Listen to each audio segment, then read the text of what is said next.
పలికెడిది భాగవతమట, పలికించెడివాడు రామభద్రుండట. పలికెడిది భాగవతమట, పలికించెడివాడు రామభద్రుండట. నే పలికిన భవహరమగునట, నే పలికిన భవహరమగునట. పలికెద వేరుండుగాద పలుకగనేలా.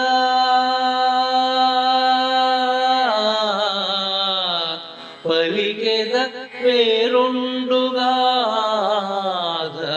పలుకగనేలా, పలుకగనేలా. ఆ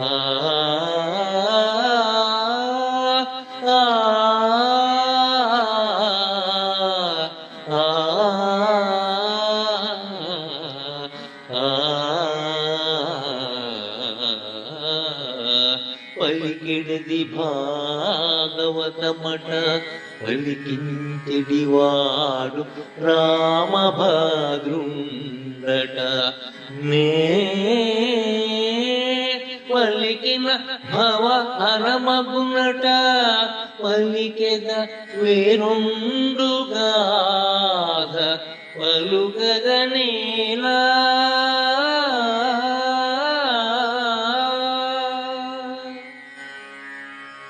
కథేమో భాగవతము, పలికించే శక్తేమో పరమాత్మ, ఫలమేమో భవబంధ విమోచనము. ఇంతకు మించిన కథ మరేముంది? ఇంకొక గాథ పలకడం ఎందులకు? ఇంతకు మించిన సాఫల్యం ఏముంటుంది?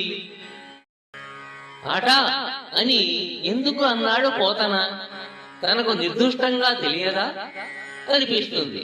అయితే అట అన్న పదాన్ని వేరేగా విరిస్తే అర్థం మారిపోతుంది.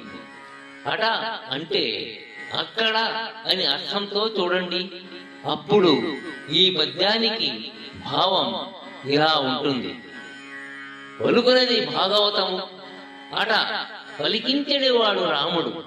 అట పలికిన సంసార బంధనములు తొలగును. అందుకే భాగవతమే పలుకుదును. ఇంకొక గాథ పలకడం ఎందులకు